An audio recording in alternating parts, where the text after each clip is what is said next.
10 के 10 लॉन्ग है मेरे भी। मैं रात भर इंतजार कर रहा था, सुबह कुछ थोड़ा बहुत कहीं मूड बिगड़ेगा तो 2 सेल इंट्रोड्यूस करूंगा, सेल लेके बैठा हुआ था, लेकिन मुझे नहीं लगता। हफ्ते का आगाज पॉजिटिव नोट पे करना चाहिए, तो 10 के 10 बल्लेबाज मैं भी लेकर आया और शुरुआत कर देता हूं मैं 2 दिग्गज स्टॉक्स के साथ। पहला तो है आईसीआईसीआई बैंक। वीकेंड पे नंबर्स आए और बहुत strong numbers ICICI bank deliver करता हुआ, कोई डाउट नहीं। मुझे तो लगता है आईसीआईसीआई बैंक के नंबर्स इतने बढ़िया हैं कि आज शायद बैंकिंग एज अ स्पेस आपको आउट परफॉर्म करता हुआ नजर आए। तो Q4 के नंबर्स बेहद स्ट्रॉन्ग, डोमेस्टिक लोन ग्रोथ तगड़ा पिकअप, 18% साल दर साल का जंप, स्लिपेजेस मेयर 0.75% लोन्स के पहुंचते हुए, बाकी सारे एसेट क्वालिटी वगैरह के आंकड़े बढ़िया है आईसीआईसीआई बैंक की तरफ से। और वीकेंड पे फिर मैं कई सारी ब्रोकरेज रिपोर्ट्स देख रहा था, सीएलएसए ने बहुत एप्टली टाइटल करा है अपनी रिपोर्ट को न्यू ग्रोथ लीडर। इस तरह के industry leading numbers ICICI bank ने डिलीवर करे हैं, खरीद के चलना है।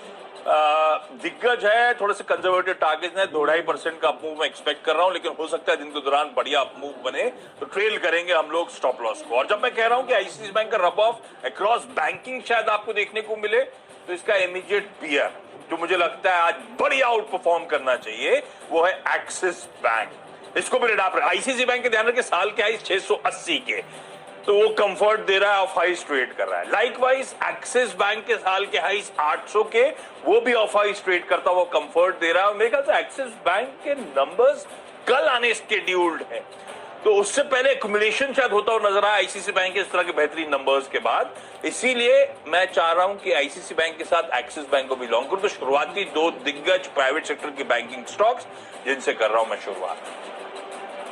इसमें कोई शक नहीं, आईसीआईसीआई बैंक के नंबर्स काफ़ी बेहतर देखने को आप मिले हैं। लेकिन मैं शुरुआत करूंगा कैडिला के साथ। कैडिला के साथ शुरुआत करूंगा और साथ में ये भी बता दूं कि इसके लिए एक नेगेटिव खबर भी लोग चला रहे हैं, लेकिन मेरी कॉल बाई की है।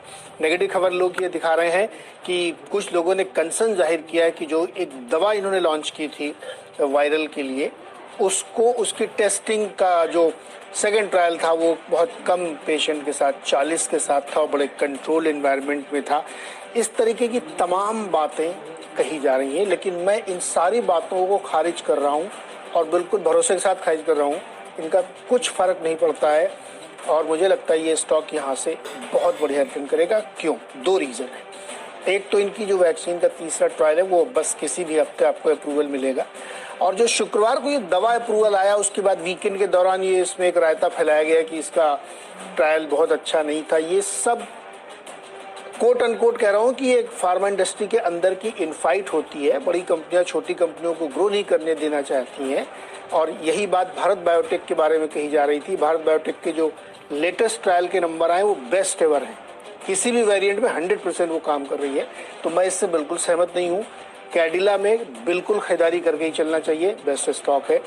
एस्ट्राजेनेका में भी खरीदारी करिए, क्योंकि जो 2 वैक्सीन इस समय सबसे ज़्यादा लग रही, कोविशील्ड और कोवैक्सिन, उसमें हर स्टेट गवर्नमेंट की तरफ से ऑर्डर प्लेस कर दिए गए हैं बड़ी संख्या में, और उसकी वजह से मुझे लगता है कि इन दोनों को फायदा होगा।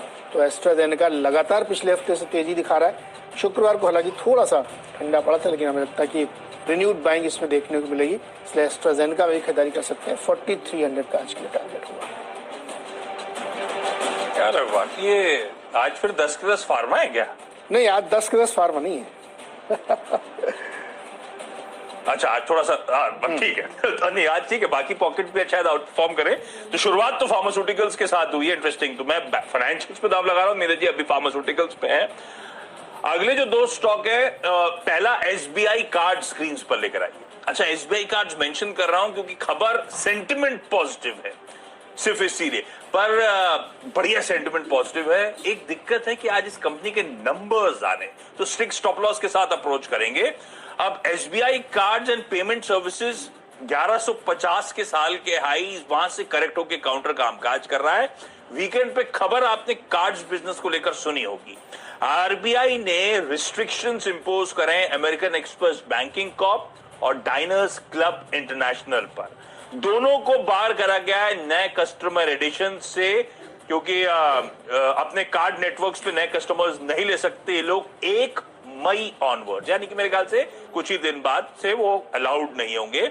इश्यूज हैं उनके पेमेंट सिस्टम्स का जो डेटा है उसके स्टोरेज को लेकर। तो ये ऑर्डर जो आया, ध्यान रखिए, जिनके पास ऑलरेडी कार्ड है उनको इंपैक्ट नहीं करता है, फ्रेश न्यू कस्टमर एडिशंस को इंपैक्ट करता है। ये सेंटिमेंट पॉजिटिव बनता है एसबीआई कार्ड के लिए। अब इन दोनों मार्की ब्रांड से एसबीआई कार्ड्स पे कितने लोग आ रहे होंगे, एनीबडी इज गेस। इस पैंडेमिक के बीच में कितने लोग फ्रेश कार्ड्स खरीद रहे होंगे, एक्वायर कर रहे होंगे, एनीबडी इज गेस। पर बढ़िया सेंटिमेंट पॉजिटिव है, इसलिए एसबीआई कार्ड्स को डाल पे रख रहा हूं। कंपनी बढ़िया ऑफाइस ट्रेड कर रही है, एक अच्छी खबर आती हुई, पर रिजल्ट्स हैं तो स्टॉप लॉस जरूर नोट डाउन करिएगा।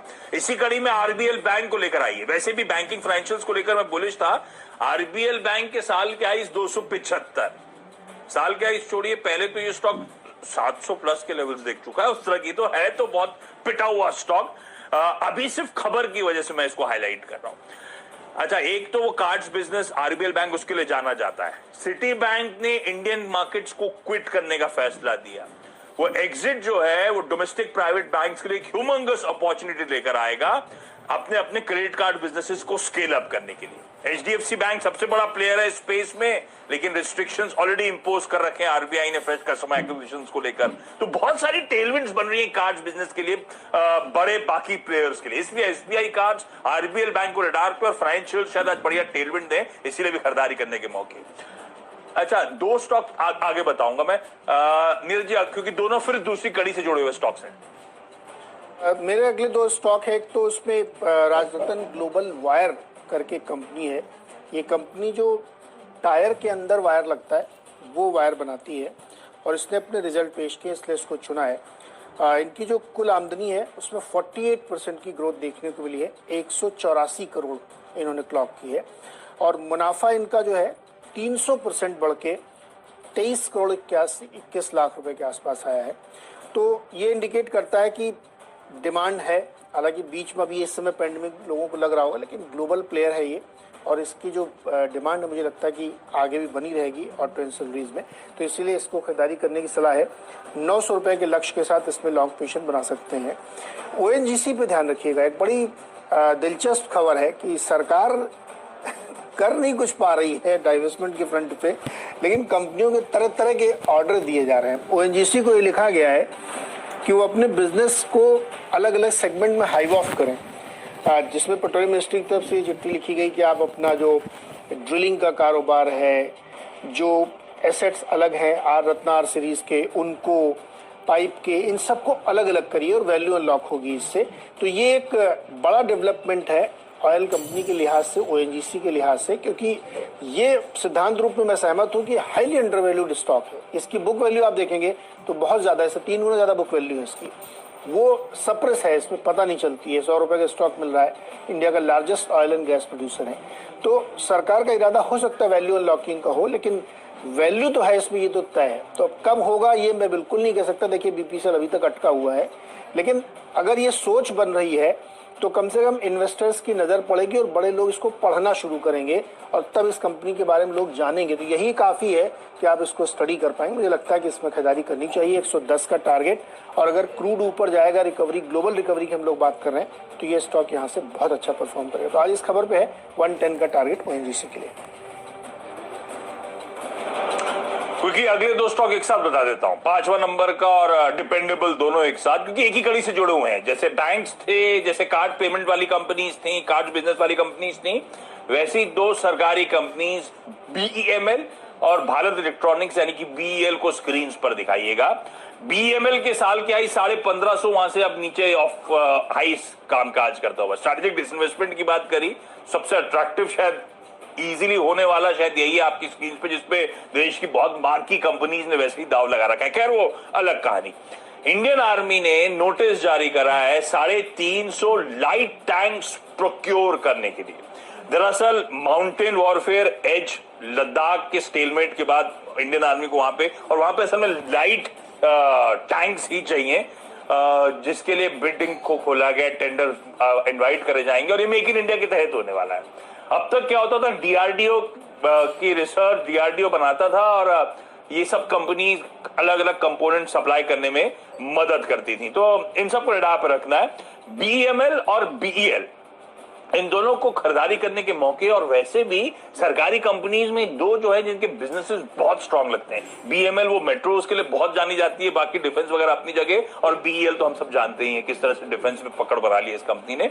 वो लगता है इन दोनों कंपनीज के लिए बढ़िया टेलविंड बनता है ये खबर खरीदारी करने के मौके। खैर अब टेंडर कौन जीतेगा और कौन इवेंचुअली 350 लाइट टैंक सप्लाई करेगा मुझे नहीं पता, लेकिन इन दोनों के लिए खबर के चलते टेलविंड्स बढ़िया बनती हैं, अच्छे लेवल्स पे बैठे हुए हैं, ऑफ हाइज ट्रेड कर रहे हैं, खरीद के चलिए। चलिए, आपने अपने 6 स्टॉक बता दिए हैं, तो मेरा 5वां स्टॉक और 6वां फटाफट बता देता हूँ आपको। 5वां स्टॉक है मेरा मोंटे कार्लो, और ये मैंने इसलिए लिया है कि वीकेंड के दौरान एक और इसी सेगमेंट की कंपनी है स्पोर्ट्स किंग, उसके रिजल्ट्स आए थे, बड़े धांसू रिजल्ट देखने को लग रहे हैं। तो उस सेगमेंट की जो लीडर कंपनी है मोंटे कार्लो, उस पर फोकस करिएगा, और समर के लिए बुकिंग इसी समय होती है, तो मुझे लगता है कि वो ऑर्डर बुक भी आपको कुछ समय बाद दिखेगी। तो मोंटे कार्लो खरीदारी का माने यहाँ पे 235 का टारगेट रखिएगा, और डिपेंडेबल के तौर पे हैरिसन मलयालम। दरअसल कॉफ़ी की कीमतें वर्ल्ड वाइड बहुत तेज़ी से बढ़ रही हैं, शुगर की भी बढ़ रही, तो आगे शुगर के स्टॉक बताऊंगा, लेकिन कॉफ़ी की कीमतों में वर्ल्ड वाइड बहुत तेज़ी आई है। खबरें ये भी निकल के आ रही हैं कि कई इलाकों में जो बड़े प्रोड्यूसर्स हैं वहाँ पे क्रॉप की इश्यूज खड़े हुए हैं, तो जो कॉफ़ी प्राइसेस हैं उसका बड़ा फायदा इसको मिल सकता है। मुझे लगता है खरीदारी करके चलना चाहिए, 160 का टारगेट होगा इसका। चलिए, 6 स्टॉक दोनों टीम के हो चुके हैं, एक क्विकली ब्रेक ले लेते हैं यहाँ पे, और जब ब्रेक से लौट के आएंगे तो आपको बताएंगे फ्री हिट और पिंच हिट। सीधा सौदा में, और बात अब होगी यहाँ पे फ्री हिट और पिंच हिटर्स की। तो जैसा कि मैंने इंडिकेशन आपको पहले ही दे दिया था कि चीनी शेयर हमारी टीम में शामिल होने वाले हैं, क्योंकि ग्लोबली ज़बरदस्त रिपोर्ट है यहाँ पे। तो फ्री हिट के तौर पे द्वारिकेश और केएम शुगर पिंच हिटर के तौर पे ये इसलिए लिया है कि जो खबरें निकल के आ रही हैं कि लंदन में प्राइसेस पिछले 1 महीने में 14% बढ़ चुके हैं, और लगातार इसमें तेज़ी देखने को मिल रही है। तो 6 महीने में 26% और 1 साल में 56% लंदन प्राइसेस हैं, और इंडिया से लगातार एक्सपोर्ट किया जा रहा है, कोटा बढ़ा के किया जा रहा है, और यूके के लिए तो खास तौर पे 3700 टन का कोटा एक्स्ट्रा दिया गया था। डीलर्स का ये कहना है कि जो तमाम फंड मैनेजर्स हैं वो इसमें बहुत बड़ी बाइंग कर रहे हैं, हेज फंड की तरफ से इसमें तेज बाइंग देखने को मिल रही, क्योंकि कुछ यूरोपीय कंट्री और ब्राजील में क्रॉप खराब हो गई है। तो उसके बैकड्रॉप में जो हेज फंड की बाइंग देखने को मिल रही शुगर शेयरों में, ये बहुत तेज रफ्तार से बढ़ रही, शुगर शेयरों के बजाय शुगर में ही, क्योंकि ये हेजिंग लंदन मार्केट में अगर आप देखेंगे शुगर में तो वो दिखेगी। इसीलिए साल भर में मैंने आपको बताया 56%, 6 महीने में 26% और 1 महीने में 14% की ग्रोथ इसमें देखने को मिल सकती है। इंडिया पर्सपेक्टिव में इसको आप रिफ्लेक्ट करिए तो समर की डिमांड चीनी की काफ़ी तेज़ होती है। पैंडेमिक की वजह से थोड़ा आपको लगेगा, लेकिन इस बार उस तरह का लॉकडाउन नहीं लगा कि सब कुछ बंद हो, सब कुछ खुला हुआ है, सारी दुकानें खुली हुई हैं, तो मुझे लगता है कि इसका ग्रोथ देखने को मिलेगी। इसीलिए 2 शुगर कंपनीज को लिया है, और सरकार लगातार एक्सपोर्ट को भी बढ़ावा दे रही, तो इससे इनको सपोर्ट मिलेगा। तो द्वारकेश शुगर और केएम शुगर्स में खरीदारी करके चलें। ओके, अगले 2 स्टॉक्स आपकी स्क्रीन पर आएंगे। पहला है मैक्स इंडिया। तो मैक्स ग्रुप के स्टॉक पिछले हफ्ते भी रडार पे आए थे मेरे। साल के हाइज 80 के, तो ऑफ हाइज में ख्याल से 65 ऑड लेवल्स को फ्राइडे को बंद हुआ था। एक टाइट रेंज में अगर आप चार्ट खोल के देखेंगे तो ये स्टॉक कंसोलिडेट होता हुआ, लेकिन फ्राइडे को रिपोर्ट थी कि यहाँ पे एक नॉन प्रोमोटर एंटिटी ने बहुत एग्रेसिवली बाइंग करी है, इसलिए रडार पर रखिएगा। बढ़िया कंसोलिडेशन शायद चलने की तैयारी कर रहा होगा। रामकृष्ण फोर्जिंग्स बेहतरीन कंपनी, 600 सवा 600 के साल के हाईज, तो ये भी ऑलमोस्ट वहां से 100-125 रुपए नीचे करेक्ट हो चुका है इस वीकनेस के दौरान, जब बाजार में वीकनेस क्रीप इन हुई थी। इस कंपनी ने वैसे अनाउंसमेंट भी करा है, वीकेंड पे न्यूज आई थी कि कमर्शियल प्रोडक्शन 7,000 टन प्रेस का, इसके जो जमशेदपुर का प्लांट है वहां पे शुरू कैपेसिटी एक्सपेंशन इनहैंस होकर कमीशन होता हुआ रामकृष्ण फोर्जिंग को रडार पर रखिए। क्विकली छोटा सा ब्रेक के उस पार बचे हुए 2 स्टॉक्स, हमें एक दूसरे की सीधा सौदा की टीम में कौन से स्टॉक। एक बार फिर से आपका स्वागत है सीधा सौदा में, और सीधा सौदा में सीधे ट्रेड चलाते हैं यहाँ पे। अब आखिरी के 2 स्टॉक्स, तो सीधा ट्रेड इसमें बनता है उगर शुगर और उत्तम शुगर में। चीनी की पूरी स्टोरी हमने आपको बताई, और इन स्टॉक्स को क्यों चुना उसके पीछे इनका रीजन है कि ये बहुत ही कम वैल्यूएशंस पर भी अवेलेबल है। शुगर की रैली पिछले 8-10 दिनों से चल रही, जब मैंने पहली बार बताया था वहां से शुरू हुई, फिर बीच बीच में कई और चैनलों में इसकी चर्चा हुई, लेकिन लगातार चल रही है। तो ढूंढा हमने उन शेयरों को जो लो वैल्यूएशन पे, इससे पहले हमने आपको केएम शुगर बताया था 4.3 के वैल्यूएशन पे, उगर शुगर 4.1 के वैल्यूएशन पे, उत्तम शुगर 5.8 के वैल्यूएशन पे। तो शुगर पैक में भी जो सबसे सस्ते शेयर इस समय आपको मिल रहे हैं वो मैंने आपको बताया। तो उगर और उत्तम शुगर में खरीदारी करनी चाहिए। दो रिजल्ट्स जाते जाते और छोटी कंपनी बढ़िया नंबर्स। एक तो है स्पोर्ट किंग इंडिया, ये दरअसल एक टेक्सटाइल कंपनी है जो government recognised 3 star export house है। क्या नंबर्स आए, 324 करोड़ की आय बढ़कर 413 करोड़ रुपए साल दर साल, 1.25 करोड़ का मुनाफा बढ़कर 44 करोड़ रुपए पहुंच गया। इस तरह से स्ट्रॉन्ग ट्रैक्शन रेवेन्यूज का पर्कुलेट होता हुआ बॉटम लाइन पर इस क्वार्टर का ईपीएस हो गया स्पोर्ट्स किंग का 133 रुपए, एक क्वार्टर का ईपीएस, पूरे साल का 250 रुपए का ईपीएस। इस कंपनी को अडाप्ट रखेंगे। अगला है कंट्रोल प्रिंट।